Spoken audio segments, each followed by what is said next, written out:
Also, State Rep Al Williams is here. Thank you for joining us. And I had an opportunity to speak with Sheriff Wiltshire before us, who grew up in a house about 3 houses down on this road right here. And this was his stomping grounds in his earlier years. So Sheriff Wiltshire, thank you for joining us. From our executive team, you'll hear from our city manager, Jay Miller, in just a bit. And definitely all of Team Savannah putting the work together.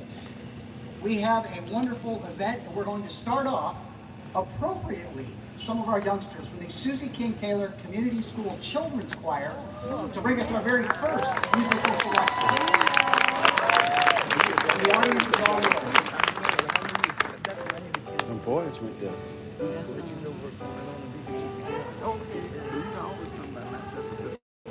Yeah, see, we did not even get your number. You didn't get it. I'm going to deal with that.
Thank you all to the Children's Choir.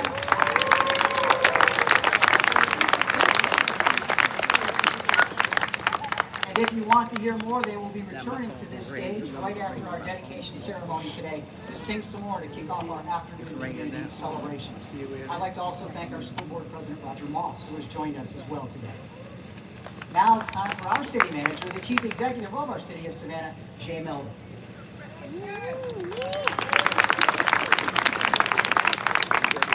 There's absolutely no following that. Yeah, okay, I'll put a name. Just in case we don't know. It's an overwhelming sight to sit here on the stage and see Savannah come out for such a special and historic event. As city manager, I have the esteemed honor and privilege to serve mayor and council, great leaders of our city, and also to represent more than 2,600 public servants who serve this community every day. Many of those hours are engaged in work that is hard, that is thankless, but that is absolutely necessary for the vibrancy of our city. And so when we, Team Savannah, get to come on a Saturday morning and work on an event like this and take care of a special place like this and lay into the bricks a new name for this historic square. It's what public service is all about. And I want to take a minute to thank all of Team Savannah for what I know is the culmination of a lot of hard work and a very, very great day that they get to enjoy with all of you. So thank you, Team Savannah, from our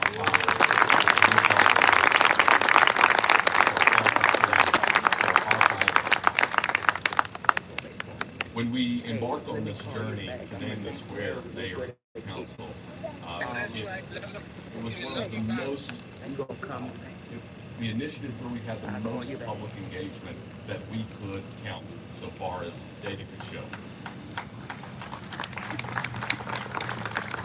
And for those of you who watched or witnessed or were in council chambers when 14 wonderful citizens came to pitch their applications for the naming of the square, it was one of the most heartwarming and moving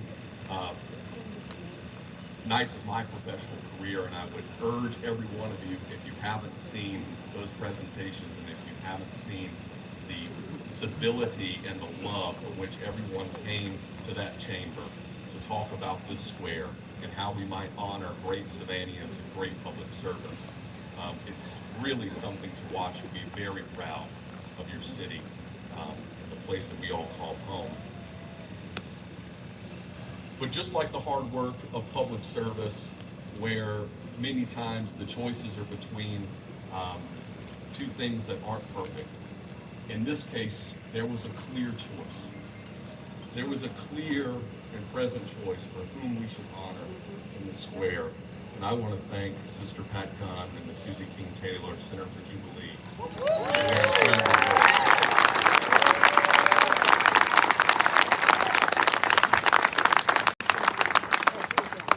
And so on behalf of all of Team Savannah, I want to share our sentiment.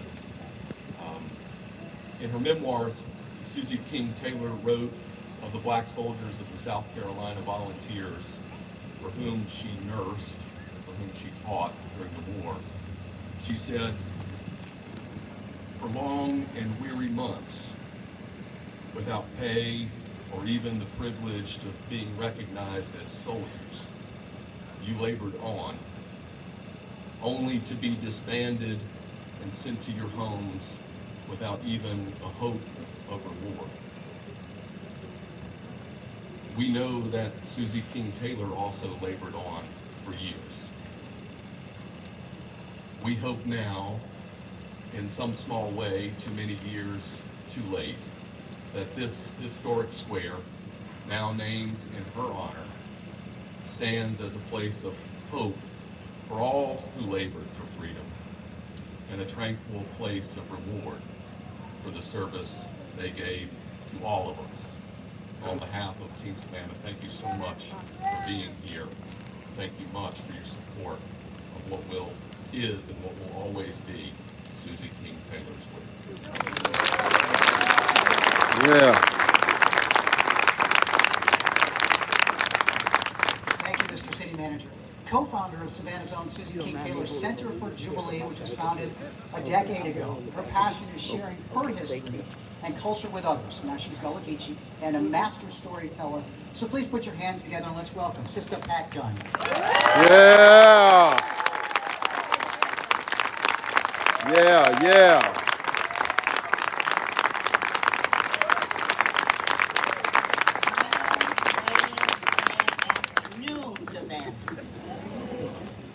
I am so honored to be here in this space and place on this day. I had a fabulous speech that I stayed up 3 nights to write, and I walked out the door this morning and left it. It's okay. It means that you have to know your own heart. And so I just want to begin because I know we're on the time limit. I'm Gullah Geechee, so I can talk pretty fast, you know. I want to say that this is such a sacred moment. I played in this square along with so many other people that are local, the May Day and all of that. But I want to tell you there were benches then, just small benches, and I would sit in this square and I would wait until my mother and my auntie and my cousin got off work at Western United Methodist Church. And she would give me some spending money, my mama would. And she said, go, after you finish your homework, to the store right next to Massey and get something to eat. Well, this was in the 1960s, the early 60s, y'all. And so I want to just kind of take you back for a moment, and I promise I'll bring you back to 2024. Can I do that? Yeah. I want to say that I had to write a note, and I had to stand by the confectionery there, and I had to ask someone that was white if they would take my notes and my money and go into the store, because we in the early 60s was not allowed to go in the store. Representative Al Williams is here. He's from Liberty County. He's my cousin friend, you know. And so I want to just say I had 10 brothers and sisters, and so all of us knew the rules. You just have to ask permission and someone will get your treat. And so 55 years later, I stand before you and say that this speech or 5-minute gig that I have is dedicated to all of those women and men from that era that toiled on the streets of Savannah during the times of segregation. This is dedicated to all of those enslaved folks here that are entombed under this ground. Yeah. So this is really now a sacred place and space where they can have some peace. I want to share with you that we started this journey 3.5 years ago because someone said there's some bodies down here. And so I went down to look in the Gullah Geechee community. We say we went to have a look-see.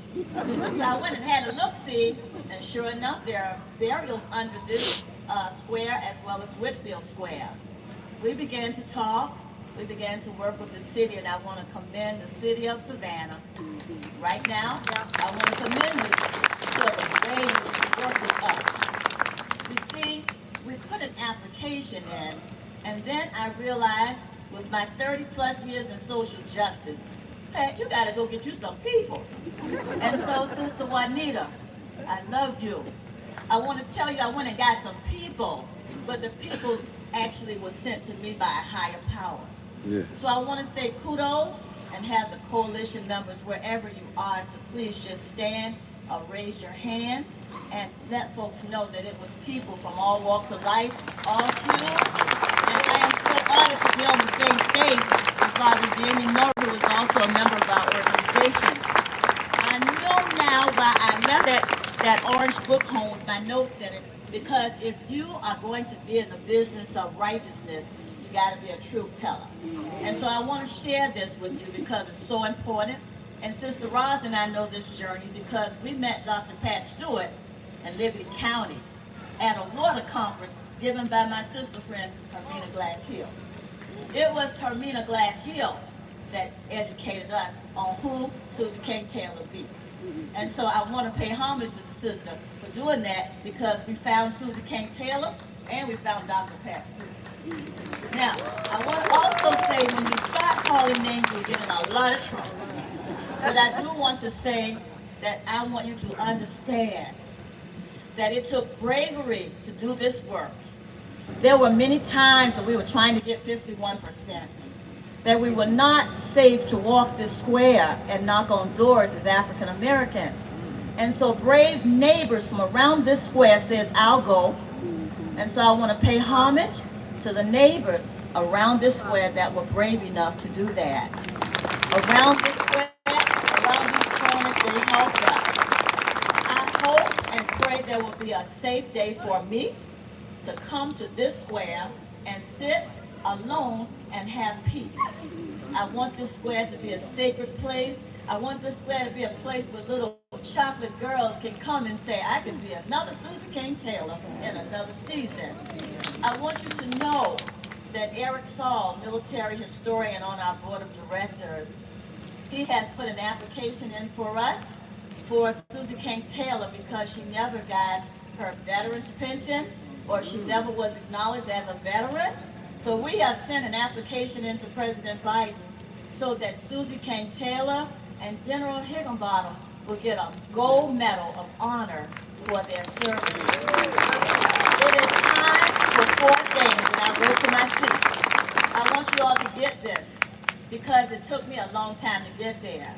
I am a daughter of the soil of Savannah. Yeah. I am the 7th child of the 7th child of a 7th child. I am 4th descendant generation from enslavement, and I want to share with you that on this journey, if you do the math, I am 60 and some change. If you do the math, then I was with that group that represented people like Angela Davis, Brother Emmanuel. I want to say that I was in that revolutionary movement. Yes, I was. I want to say I went to the White House in 2015 for a performance, and I whispered to somebody, this is pretty good, Mayor Jackson, but I think I want to see the White House kitchen. And so, because my mom is a cook, I'm in the royal state, but I want to see the White House kitchen to pay homage. And so someone tapped me on my shoulder, like the 2nd grade teacher would do when you get in trouble, and they said, come with me. I want you to know all my comrades, like Sister Roz and those, they just disappeared. And they took me to an elevator, and around the corner from the elevator, I want to tell you was Michelle Obama's mother, Mrs. Robinson. She said, you want to see the White House kitchen? Yes, ma'am, I do.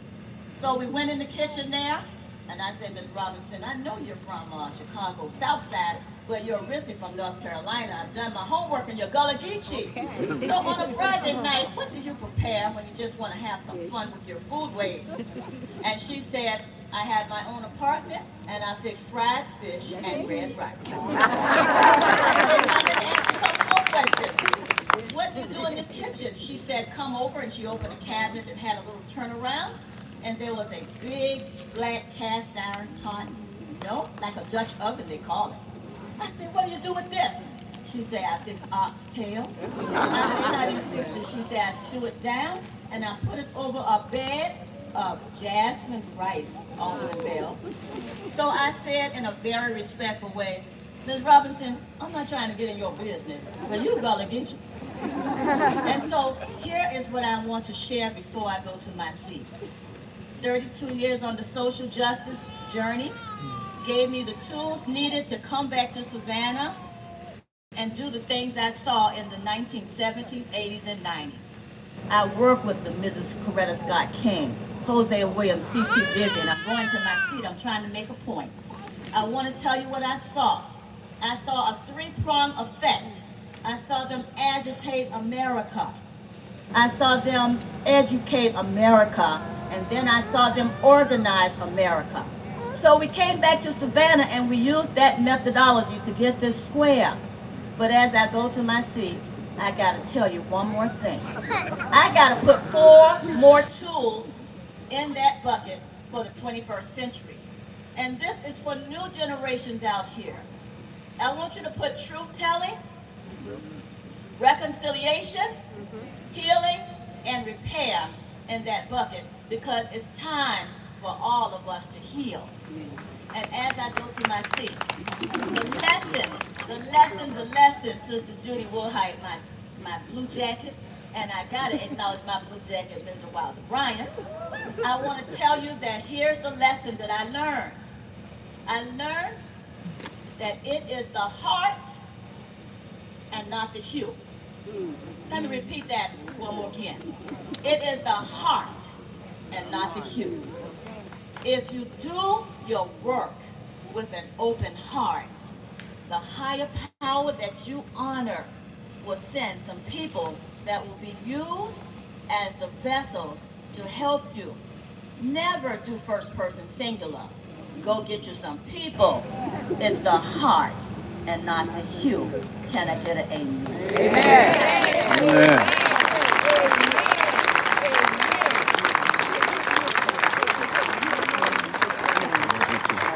I'll be in touch, okay? Thank you very much, Ms. Wonderful. Susie King Taylor was born in Liberty County. She moved away when she was 7 years old, but she did return a while later. From the Liberty County Board of Commissioners, please help me welcome Chairman Donald Lovett.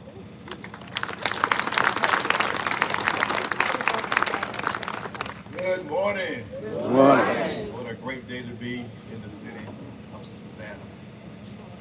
To Mayor Van Johnson, my friend, members of the City Council, champions of the cause. I'm humbled and honored to stand before you as chairman of the Liberty County Board of Commissioners. If I may acclimate you, Liberty County is one of 2 counties in Georgia not named for a man or race of people, but for the cause of freedom. It is Liberty County that serves as the home of 2 signers of the Declaration of Independence, in the persons of Button Burnett and Lyman Hall. In more recent years, currently it boasts as the home of the 3rd Infantry Division. I have with me today a delegation of Liberty County persons, my people, if you will, who have traveled to support, commemorate, and witness this momentous occasion. Would you please either stand or wave your hands if you're a Liberty County resident?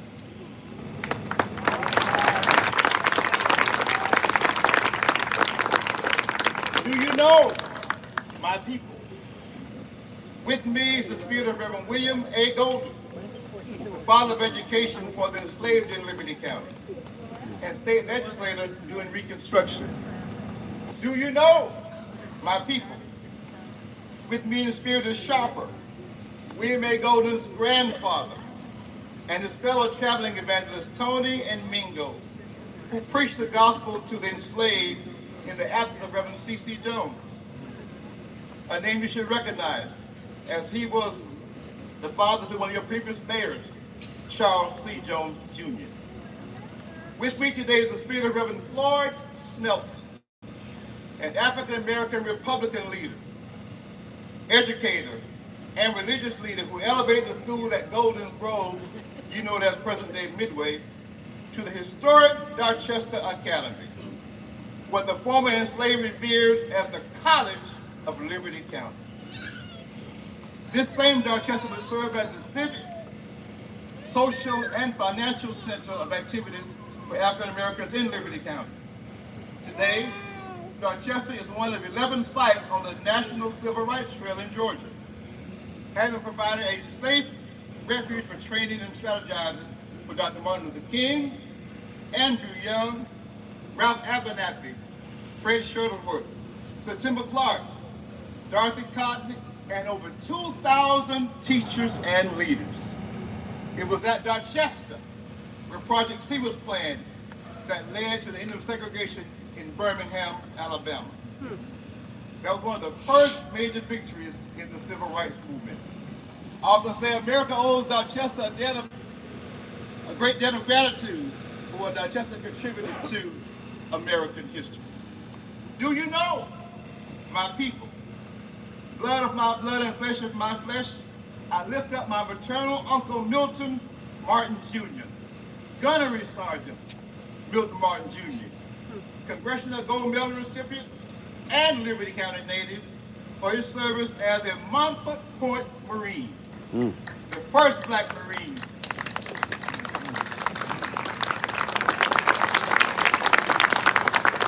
who under treacherous conditions were the first to integrate the United States Marine Corps. Also with me in spirit is the Honorable Carrie Kent Brown, former mayor of Walthallville in Liberty County, Georgia.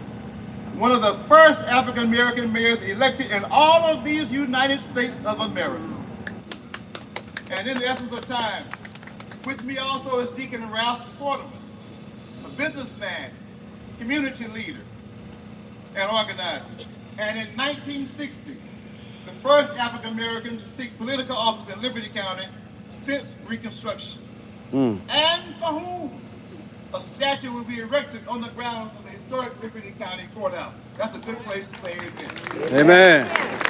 Do you know, my people?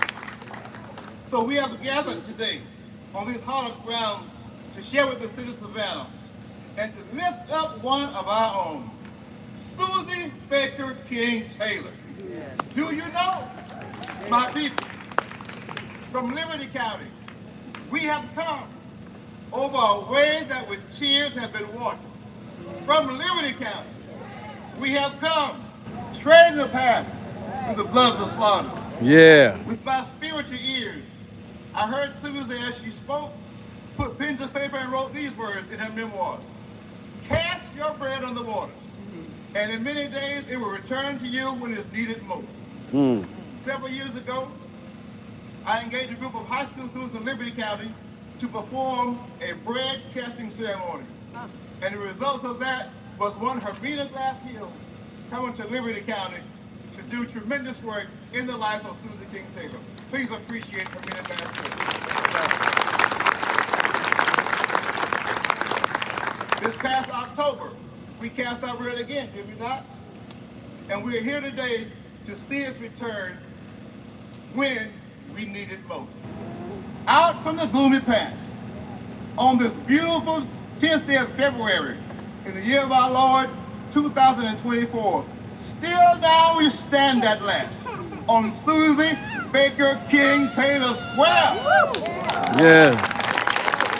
Yeah. In the hostess city of Savannah, Georgia, where the white gleam of our bright star is cast. I am Liberty County proud to be here. I stand on the shoulders of so many who paved the way for this day. Do you know, my people, do you know Susie Baker King Taylor?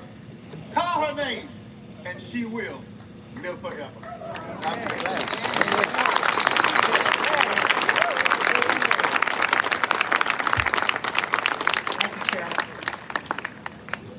We want some more music, more singers. We will bring them out. We are honored today to welcome the Wesley Monumental United Methodist Church Choir.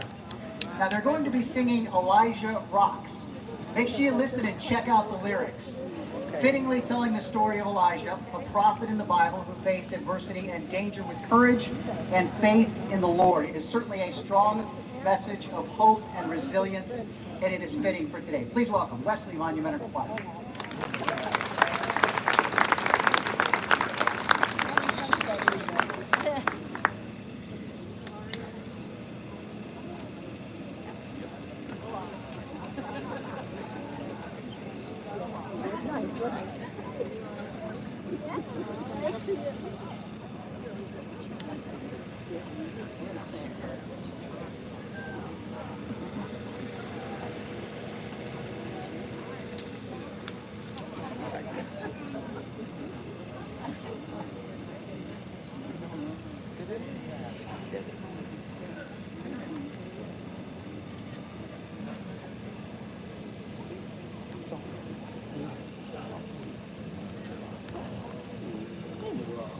I didn't know that was Tony. I'm standing right beside my name. That was Tony.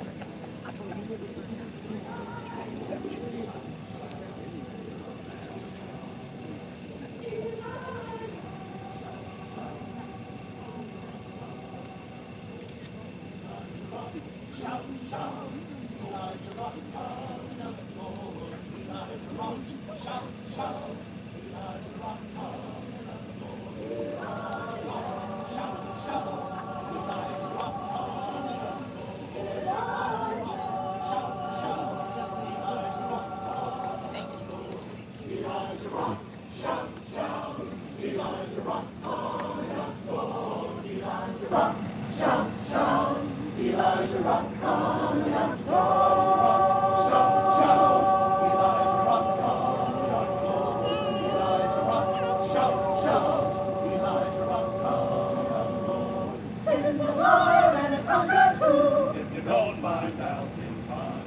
If I could, I surely would just stand on the rock where Moses stood. Rock, Elijah, rock, shout, shout. Elijah, Elijah, Elijah, rock. I'm gonna shout, shout.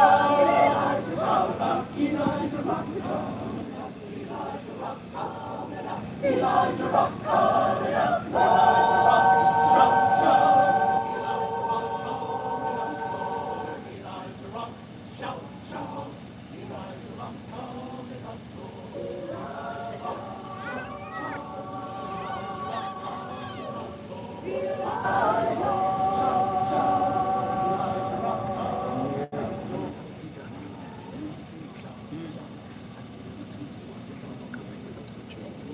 And when she got to get up, she was the bad. Went all the way down there. Oh, okay.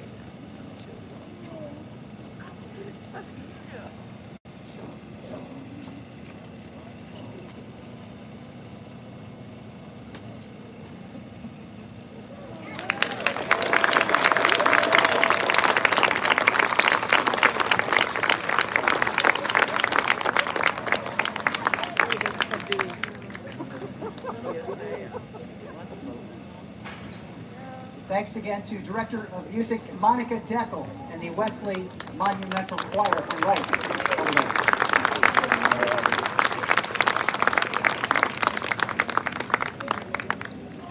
Of our elected officials in attendance, we also like to thank our State Rep Ann Allen Westbrook has joined us, along with Tybee Mayor Brian West, joining us for today's event. We thank you very much for coming.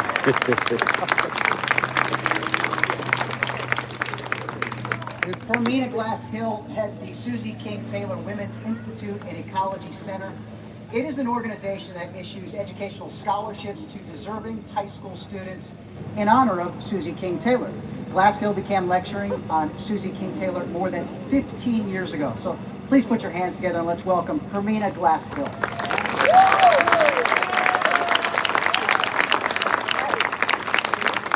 To my unbounded joy, you did it, Savannah.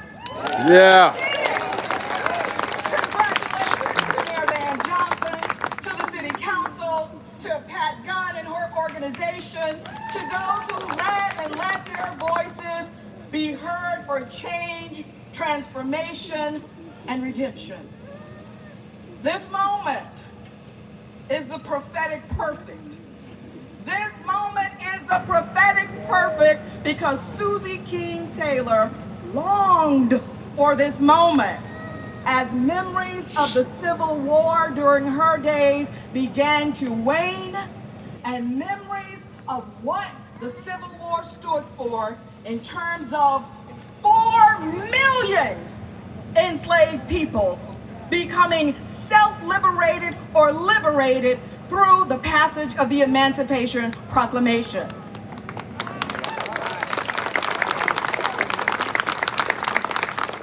There was a certain soldier of the United States colored troops. Yes, there were colored troops.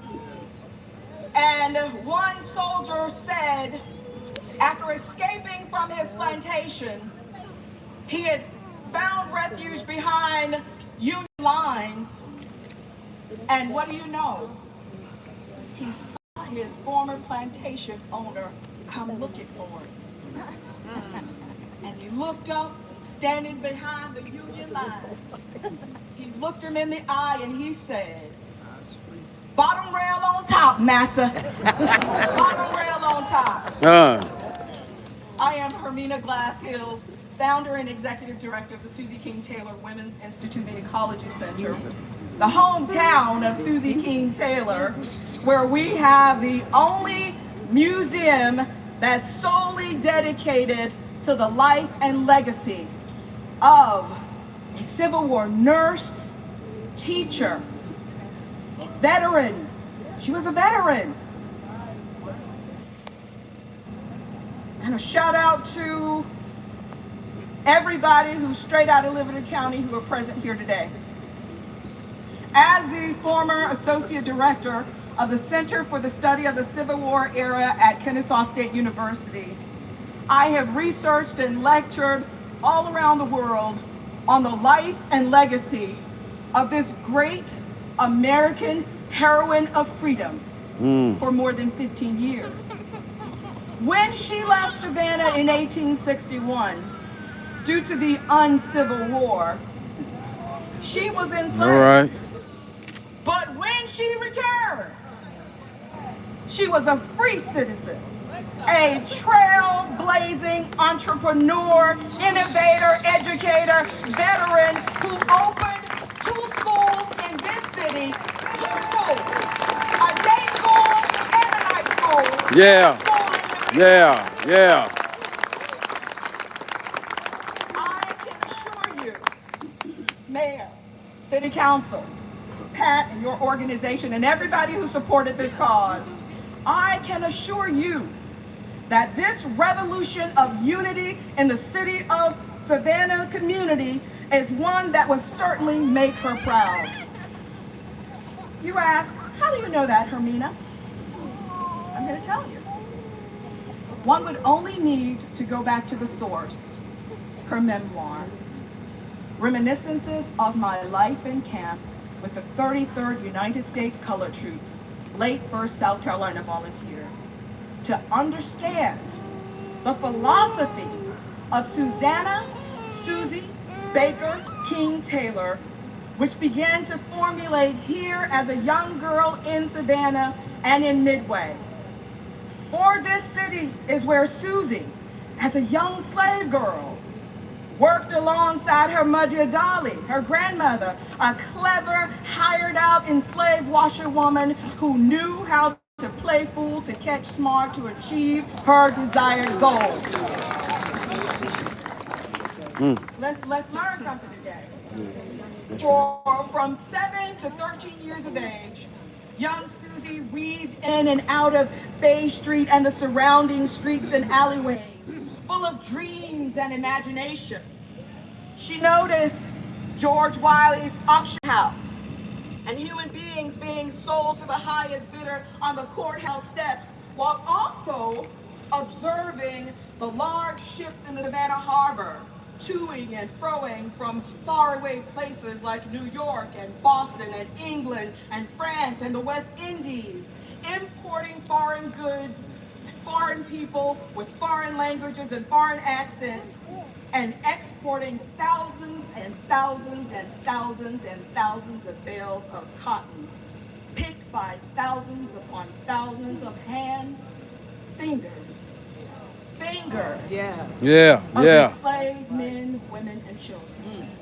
Can you see how this child, such as Susie, could dream a new reality in the milieu of antebellum Savannah and Civil War and freedom and Reconstruction? She was destined for greatness.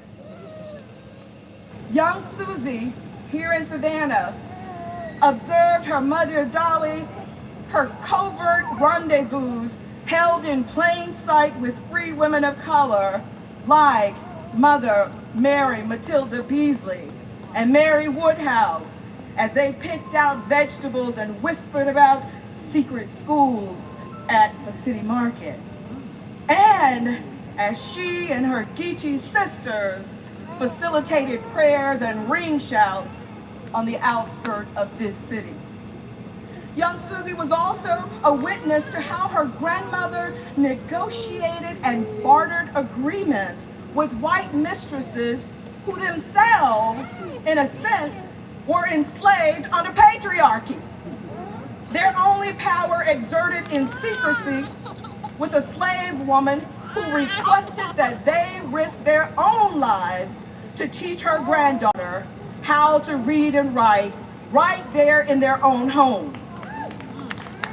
It is this type of mentorship that caused her to rise to the occasion and become a leader during the Civil War, after the Civil War, in Savannah and in Boston.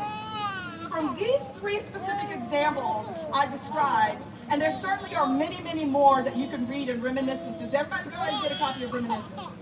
We get a sense of Susie King Taylor's philosophy. Yes, she had a philosophy. One, and here they are, four philosophies. Know who you be and remember who you be. Know who you be and remember who you be. If you have read the memoir, she starts out talking about her ancestors for 5 generations. Let's get with our kids and tell them these stories about who they be so that they can share it.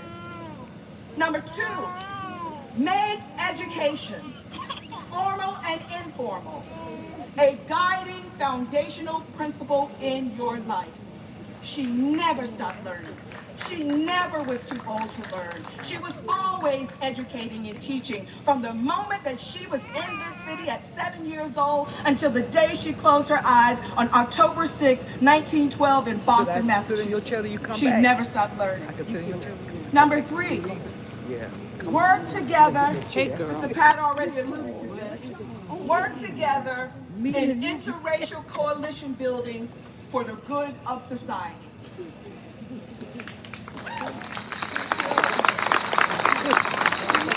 And 4, she was local in her impact, but global in her many perspectives pertaining to Cuba, Liberia, and Mother Africa, which she called Ethiopia. I want you to know more. If you want to know more about this, go purchase a copy of Reminiscences. Again, congratulations to the city of Savannah, the citizens of Savannah, the citizens of our nation for this history-making moment, this revolutionary act of unity in Savannah's community. Thank you very much.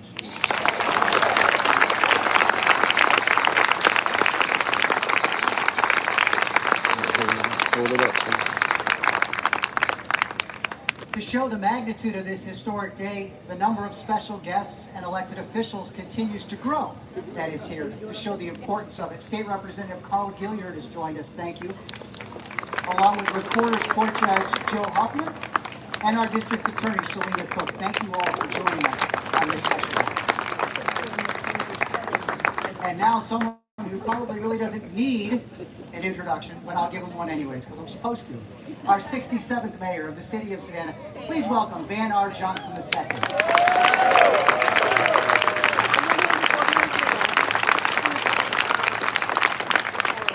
I feel inspired. So God of our weary years, God of our silent tears, thou who hast brought us thus far on the way, thou who hast by thy might led us into the light.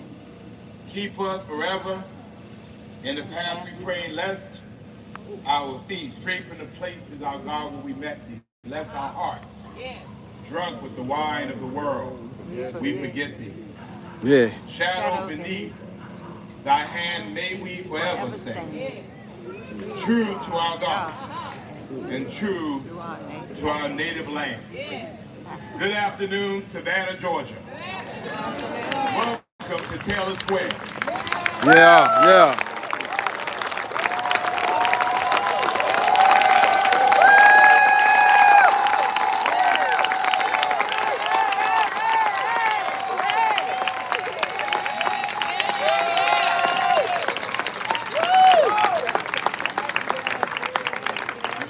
Too far, I'm reminded of those whose shoulders I stand upon, so it's worth me mentioning and acknowledging the presence of our 64th mayor of the city of Savannah, Dr. Otis Samuel Johnson, and our 65th mayor, Representative Edna Branch Jackson. Yeah.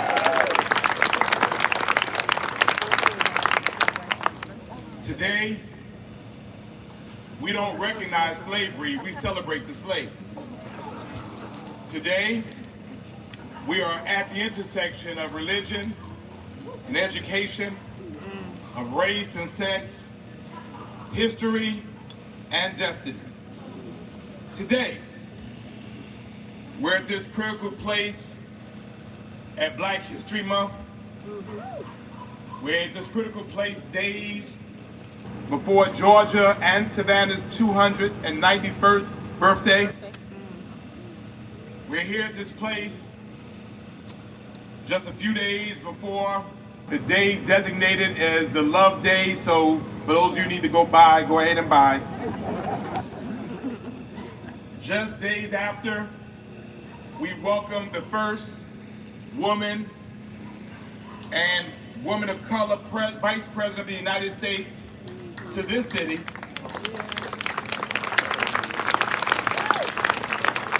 And just days before, we welcome home Sergeant Breonna Moffett, who lost her life in Jordan in defense of this country.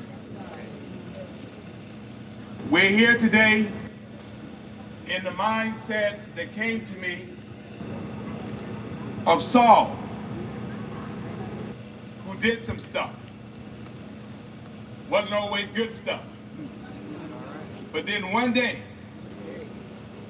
the intersection caught Saul. And Pat Monahan, I see you.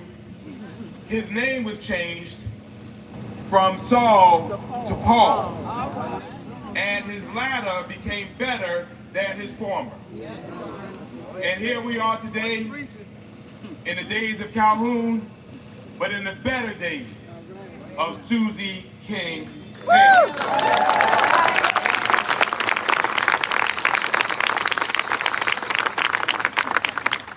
We're here not just to make history, ladies and gentlemen, but we're here to make sense. Yes. And today makes sense. Yep. And if you look around, take a moment to look around you, this is what Savannah looks like. Yep. Look around, look around, look around. This is what makes us the greatest city on earth, because this is what Savannah looks like. So for the first time in our 291-year history, one of our beloved signature squares will be named not only after a woman, but a woman of color and a former enslaved person. And so for that, we celebrate and we remember. And as a community, As a beloved community, we choose to recognize someone who was nearly overlooked by history. But as a community, we decided to come together and through many dangerous toils and snares, through many very tenuous meetings, through phone calls to our offices threatening our very lives. Tell the truth. We've never been scared here in Savannah to do the right thing, Woo! and we're not scared today. All right, tell the truth. So as a community, under our collective power of community, we have made a significant change that will, for now and forever, be a part of our history of the greatest city on earth. There is now a square in Georgia's first city, named after Susanna Baker King Taylor, formerly of Liberty County.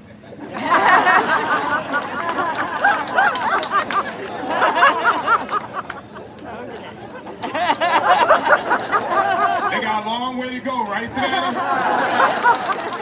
Y'all just be cool. Just be cool. But this is a name worth glorifying. A name worthy of one of our squares. When we're looking for heroes, this is a hero. Yep. The name of someone who deserved the highest honor that this city can give. And so, Susie King Taylor was truly a remarkable human being, a courageous and tenacious person, secretly educated at a time when black women were not allowed to be educated at all. Then was courageous enough to share that knowledge with others as a teacher. And at St. Simon, she taught young children to read. Roger Moss, as a nurse for the Union Army, she taught black soldiers to read. And throughout her life, she continued to contribute at the very risk of her own life. And those that she went to teach went on to become leaders in their own right, furthering her important impact. She is regarded as the first African-American Army nurse.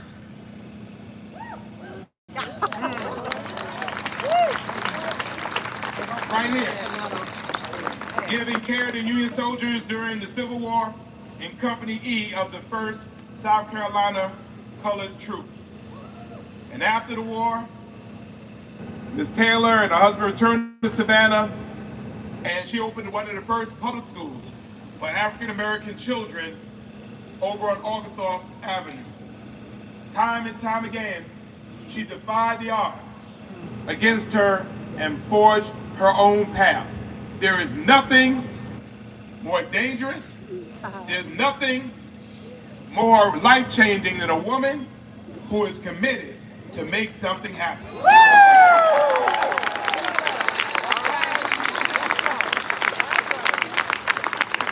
And so today is not about erasing history. I want to be very clear about that. And I was very intentional about that. Yep. Because people need to know that this square was named for John C. Calhoun. Because that's history. That's right. But they also need to know why John C. Calhoun's name could not stay in this square. And they need to know the courageous action that the 139th administration of the Savannah City Council took to remove the name of John C. Calhoun from the square. And they need to know about this inclusive, comprehensive, some would say inundated process to determine the name of this square. Today is about honoring someone who nearly lost to history because of their race, because of their gender, and not because of their actions.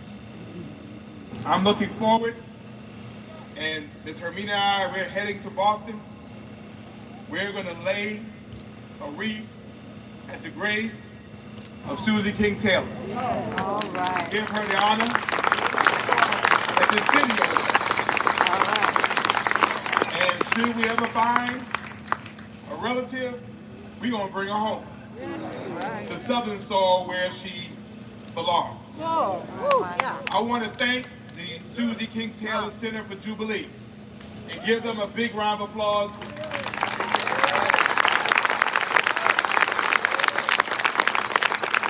As I told them during our meeting, delayed does not mean denied. Yeah. You just got to keep working at it. Yeah. And we kept working at it. And here we are today. I particularly want to thank the Savannah City Council, and I want y'all to stand that are here, particularly the 139th Administration, adding to that Alderwoman Keisha Gibson Carter. Y'all stand, please. And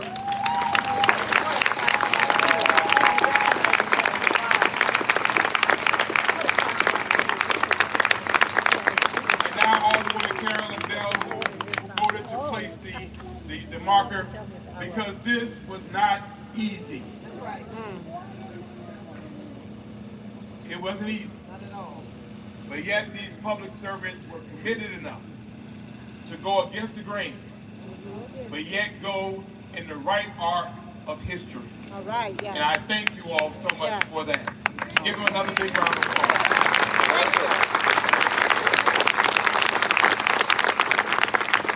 I want to thank the residents of Taylor Square. Who are the residents of Taylor Square? Those of you that live around Taylor Square. Big round of applause to all of them. Thank you, thank you, thank you. Thank you. And especially big thank you to Reverend Ben Martin and the Wesley Monumental United Methodist Church, who are living and working out their creed to love. And y'all show them some love for all that they have done. Thank you so much. And to the Massey School. Show some love for Massey School. I am told that this is maybe the only square, I don't see Luchana around, but this is the only square that has everything that was here when the square was, I'm right? Yeah. So it looks the way it was. Yeah. What better way to celebrate this square? With the tenets of the square. Seeing as it was, but most importantly, seeing how it will be. And finally, a big moment of personal privilege, and I'm going to brag a little bit, on the greatest public servants on this side of earth, Team Savannah, Jay Melder. Where's all Team Savannah? Give them a big round of applause. Joe Shearhouse, Marty Johnson, my office. Show some love from your city of Savannah employees.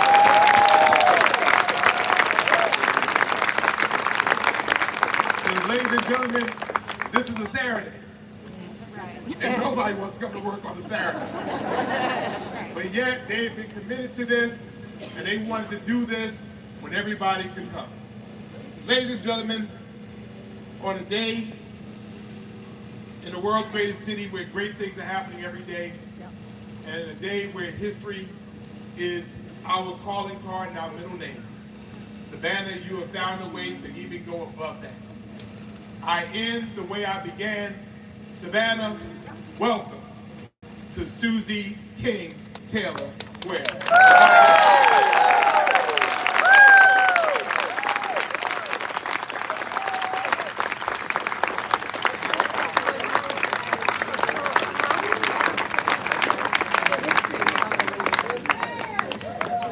Thank you very much, Mayor. We appreciate it. Please welcome our Liberty County Commissioner, Marion Stevens, who's joined us today.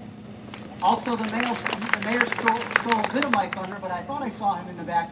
Former city manager Pat Monahan is joined us as well. Thank you for coming, Pat. And how about a special warm welcome, who flew in for this event, Colonel Dr. Stacy Shaw from the U.S. Navy. Wow.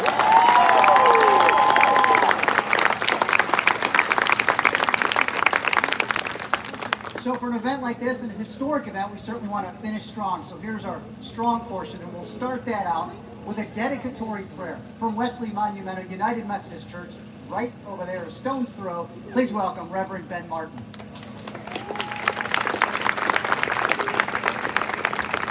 And see that I was so excited for the final prayer that we were still in the second portion. And yes, we have a reading, a special reading. I apologize for that.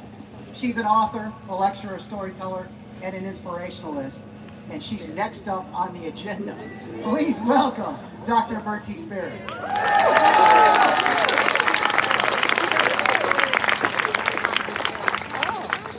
I'm Dr. Bertie Sperry, and I want to tell you a story.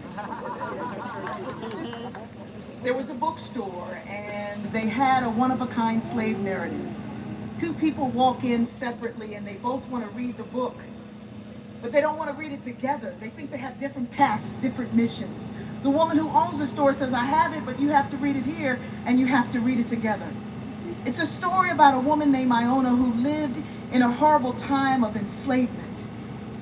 During that time, she finds love. Her love is sold away.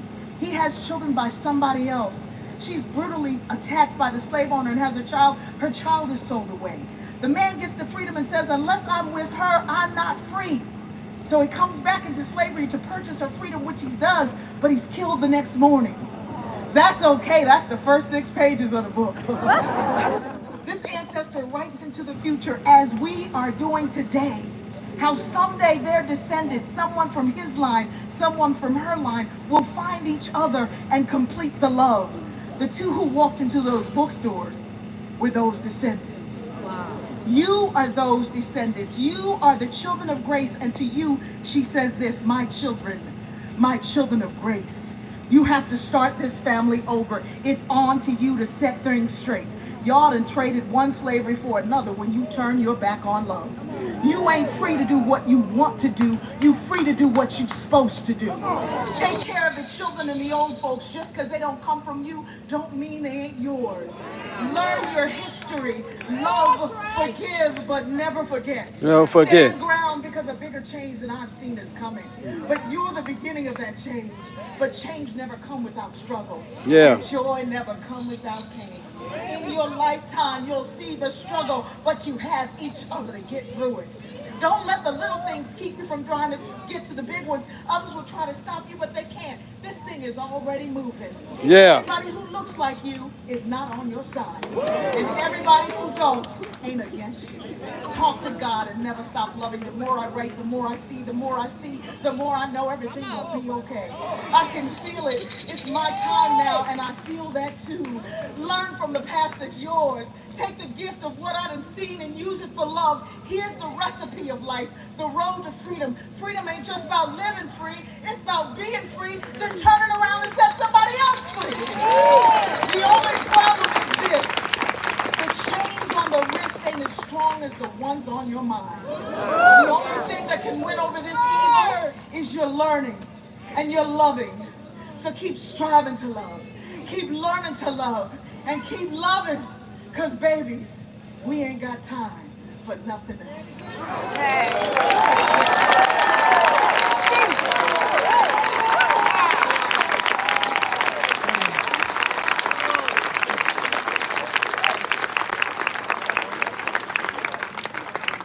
Thank you, Dr. Berry. So the only one who received 2 introductions today. Certainly, we welcome from Wesley Line United Methodist Church, Reverend Ben Martin.